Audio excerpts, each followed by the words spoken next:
Lakshan, Ahmad Syarul Ramadhani, Algawi Fakitaufik, Rizky Maulana. Kami akan mempresentasikan tentang ekonomi sumber daya hayati. Materi hari ini: 1. Pengertian sumber daya hayati.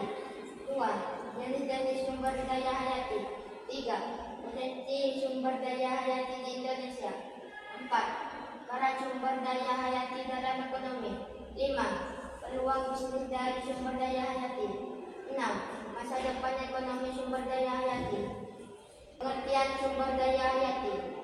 Sumber daya hayati adalah segala jenis makhluk hidup yang berasal dari alam, seperti tumbuhan, hewan, dan mikroorganisme yang dapat dimanfaatkan manusia untuk memenuhi kebutuhan sehari-hari, seperti bahan obat-obatan, bahan baku industri, dan energi. Ekosistem yang mendukung perkembangan makhluk hidup antara lain hutan, laut, dan lahan pertanian juga termasuk dalam sumber daya tersebut. Pemanfaatan sumber daya hayati secara berkelanjutan tanpa merusak keseimbangan lingkungan, memerlukan pengelolaan yang bijaksana dan berkelanjutan. Jenis-jenis sumber daya hayati. Pertama, hutan bertanggung jawab atas produksi kayu, resin, dan bahan lain yang digunakan dalam bahan bangunan, kertas, dan produk lainnya. 2. Sumber daya perikanan yang dibudidayakan seperti ikan nila, lele, dan udang dalam tambak atau kolam untuk kebutuhan makan.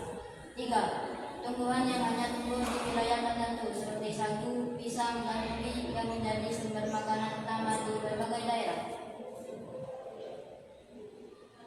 Potensi sumber daya hayati di Indonesia.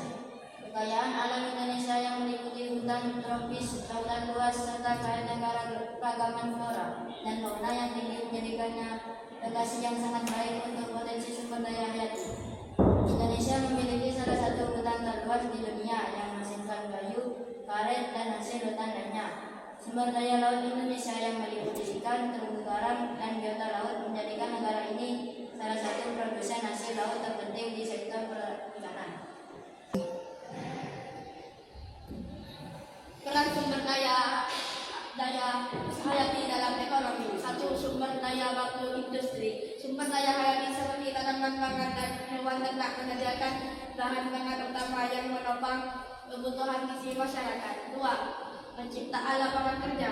Sumber daya hayati menciptakan jutaan lapangan kerja di sektor-sektor seperti pertanian, perikanan, kehutanan, dan industri pengolahan. 3. Penyediaan produk ekspor kayu, karet, minyak kelapa sawit, dan serat alami dari hutan dan perkebunan menjadi bahan baku penting bagi industri manufaktur, tekstil, dan farmasi.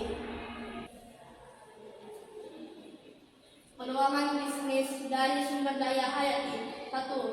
Pembuatan pupuk dan kompos organik. 2. Industri perikanan budidaya. 3. Produk herbal dan obat tradisional. Masa depan ekonomi sumber daya hayati. Masa depan ekonomi sumber daya hayati memiliki potensi besar jika dikelola secara berkelanjutan dan inovatif dengan kemajuan teknologi. Pengelolaan sumber daya hayati dapat dilakukan lebih efisien, seperti melalui bioteknologi, pertanian cerdas, dan budidaya perikanan modern.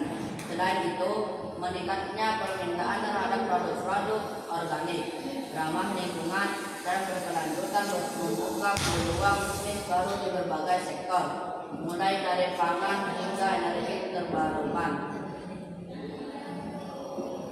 Kesimpulan presentasi, ringkasnya, perekonomian sangat terbantu oleh sumber daya hayati, khususnya bagi negara-negara seperti Indonesia yang memiliki keanekaragaman hayati yang kaya. Peluang usaha melimpah di sektor pertanian, perikanan, kehutanan, dan produk-produk yang berasal dari sektor sumber daya hayati untuk menjaga keseimbangan ekosistem dan manfaat ekonomi bagi generasi mendatang. Pengelolaan yang berkelanjutan dan bertanggung jawab sangatlah penting.